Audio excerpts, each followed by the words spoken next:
Sovereigns of the Abyss, an ontological recategorization of major deities as eldritch entities. Abstract. This paper presents a cross-disciplinary analysis of the intersection between contemporary theology and the literary framework of cosmicism, specifically the eldritch archetypes established by H.P. Lovecraft and expanded by contemporary philosophers like Eugene Thacker and Thomas Ligotti. By reevaluating the attributes of the divine, omniscience, omnipotence, and ontological transcendence, through the lens of eldritch horror, this study argues that the human experience of the sacred is functionally a form of cognitive defense against the incomprehensible. The transition from a personal deity to an eldritch entity provides a more robust explanation for the mysterium tremendum, the terrifying mystery, and the inherent indifference of the cosmos. The contemporary understanding of the divine has been largely domesticated by centuries of institutionalized religion, transforming the absolute into a figure of moral governance and paternal comfort. However, a return to foundational theological texts reveals a being that shares more commonality with the great old ones of cosmic horror than the benevolent figures of modern Sunday school.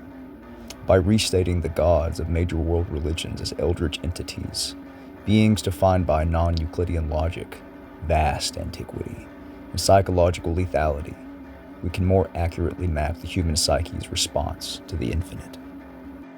The mysterium tremendum and the logic of the void. Theologian Rudolf Otto, 1923, characterized the experience of the numinous as the mysterium tremendum et fascinans. It is a mystery that repels with terror, yet attracts with an overwhelming power.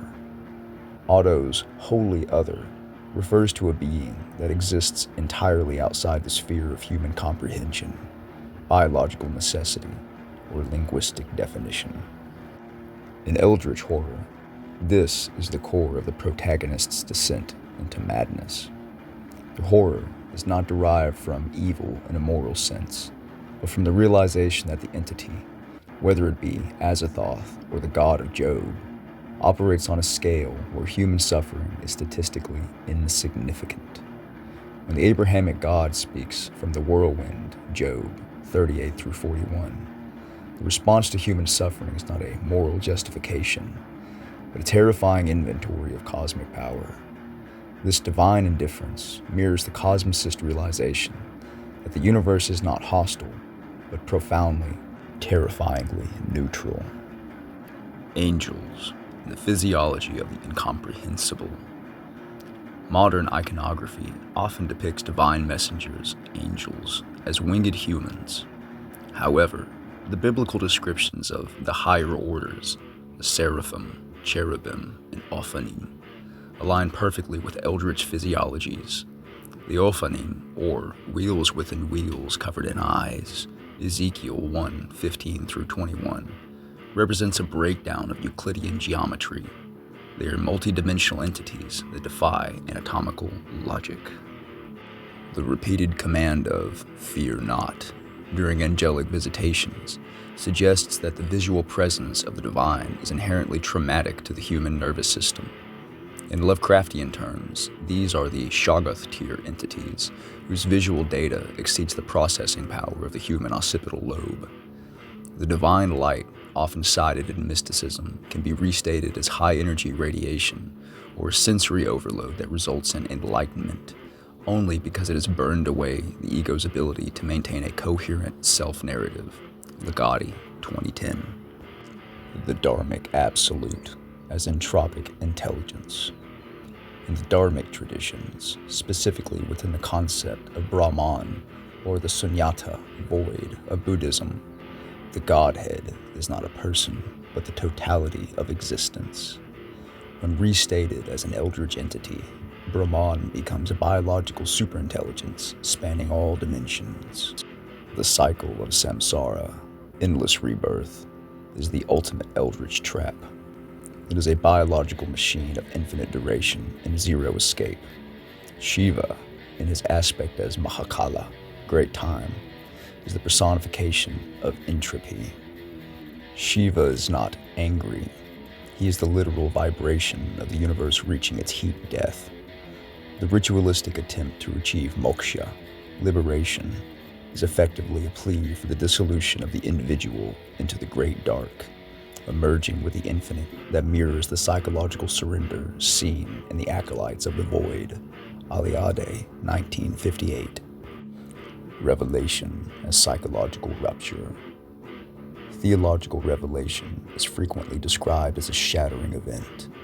When Arjuna is granted the divine eye to see Krishna as Vishvarupa, universal form in the Bhagavad Gita, he does not see a peaceful savior.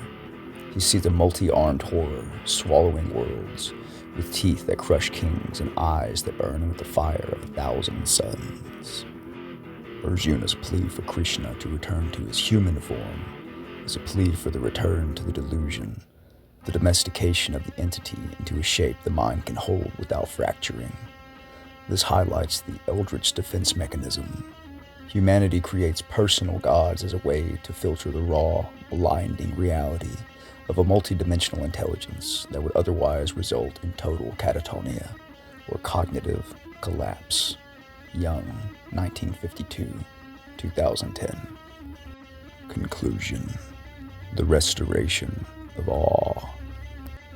By restating current deities as eldritch entities, we move away from a god of the gaps and toward a god of the void. This framework acknowledges that any being capable of orchestrating the quantum mechanics of 100 billion galaxies is, by definition, an eldritch horror. It restores the true meaning of awe, a mixture of profound reverence and genuine dread. In an era where the cosmos is revealed to be older, larger, and stranger than we ever imagined, our theology must pivot to acknowledge that the divine is not here to be our friend, but to be the silence into which our species will eventually vanish.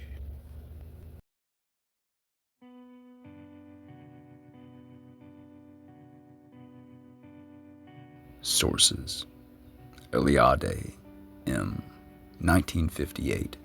Yoga, Immortality and Freedom, Princeton University Press. Young, C.G., 2010. Answer to Job, R.F.C. Hull, translated. Princeton University Press. Original work published 1952.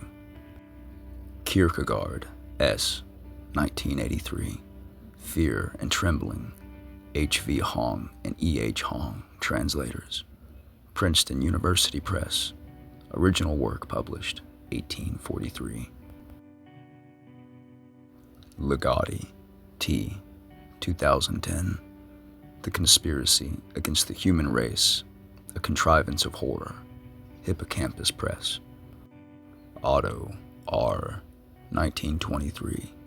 The Idea of the Holy, an inquiry into the non-rational factor in the idea of the divine and its relation to the rational, Oxford University Press.